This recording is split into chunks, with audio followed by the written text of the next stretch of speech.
Assalamualaikum warahmatullahi wabarakatuh. Bismillahirrahmanirrahim. Qala al-muallifu rahimahullahu taala wa nafa'ana bi ulumihi fid dharaini amin ya Allah ya rabbal alamin.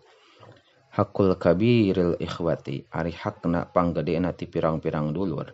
Ala sogirihim wajib terhadap anu leutik ti ikhwah. Kahakil walidi eta saperti hakna anu jadi bapa ala waladihi wajib ka anak na ieu si walid. Rawahu ngariwayatkeun kana ieu hadis al Baihaqi Imam Baihaqi. Hakul waladi ari hakna pikeun anak ala walidihi wajib ka bapana walad. Ayoh sina eta yen ngaluskeun ieu walid ismahu kana ngaranna walad. Wa adabahu sareng kana adabna ieu si walad. Wa yu'allimahu sareng ngajarkeun ieu si walid ka walad alkitabata kana nulis wasibahata sareng kana ngojay warimayata sareng kana papanahan wala yarzuqahu sareng ulah ngarizkian ieu si walid ka walad illa thayyiban angin kana alus wa yujawijahu sareng yen ngawinkeun ieu si walid ka walad ida adraka di mana-mana tos aya jodona ieu si walad. Rawahu ngariwayatkeun kana ieu hadis al Hakim Imam Hakim. Hakikun eta pantes bil mar'i ka jalma antakuna arian bukti lahu eta tetep ka itu mar'u naon majalisu pirang-pirang tempat diuk yakhlu anu kosong ieu mar'u fi hadi itu majalis wa yadzkuru sareng ingat ieu si mar'u dzunubahu kana pirang-pirang dosana si mar'u payastagfiru tuluy minta hampura ieu si mar'u Allah ka Gusti Allah min hatina itu dzunub. Rawahu ngariwayatkeun kana ieu hadis al Baihaqi Imam Baihaqi. Hakun eta hak ala kulli muslimin kasakur-sakur jalma Islam aya getasila arian adus ieu kulu muslimin fi kulli sab'ati ayamin dina tiap-tiap 7 pirang-pirang poe yauman kana sapoe yagsilu anu ngumbah ieu si kulu muslimin fihi dina itu yaum ra'sahu kana sirahna kulu muslimin wa jasadahu sareng kana jasadna kulu muslimin. Rawahu ngariwayatkeun kana ieu hadis Abu Hurairah ta Abu Hurairah.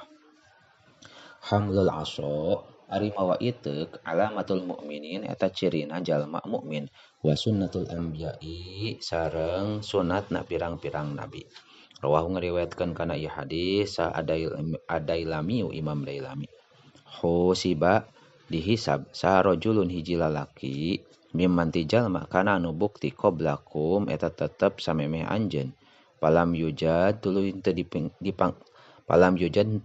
henteu dipanggihan lahu pikeun itu si rajul minal khairi tina kaalusan naon syai'un hiji perkara illa annahu kecuali sayaktosna itu si rajul teh kana eta bukti itu rajulan eta lalaki musiron anu beunghar wa kana sareng aya itu si rajul teh yukhalitu eta nyampulan ieu si rajul anasa ka manusa wa kana sareng aya ieu si rajul teh ya'muru eta marentah ieu rajul gilmanahu ka pirang-pirang bujangna ieu si rajul ayat aja waju kana ngahampura ieu gilman anil mu'asyiri ti jalma jawazalla Allah aja wajalla lima malaikatihi ka pirang-pirang malaikatna Allah nahnu ari kami ahakku eta leuwih hak bidzalika kana itu ngahampura minhu ti itu si rajul tajawazu mangka kudu ngahampura aranjeun kabeh anhu ti itu si rajul.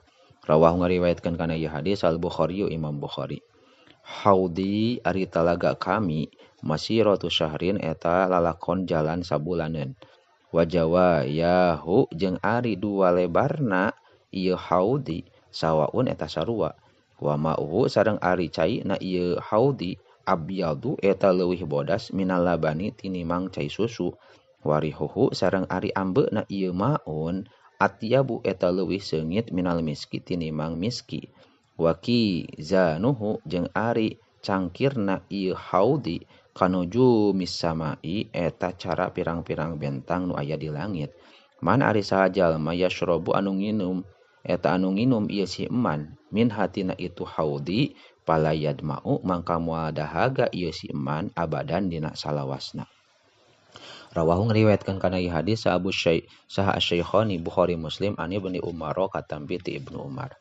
Al-hijamatu ari diserot darah getih atawa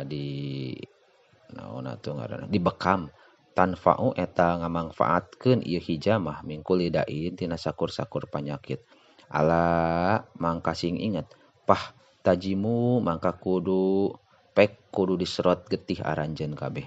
Rawahu ngariwayatkeun kana ieu hadis Dailami Imam Dailami.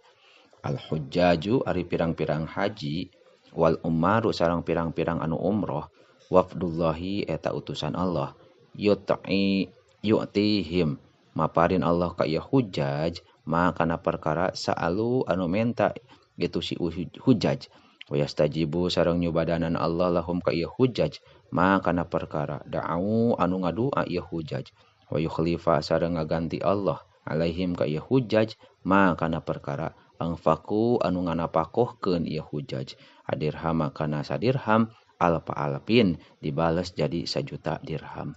Rawahu ngariwayatkeun kana ieu hadis al Baihaqi Imam Baihaqi.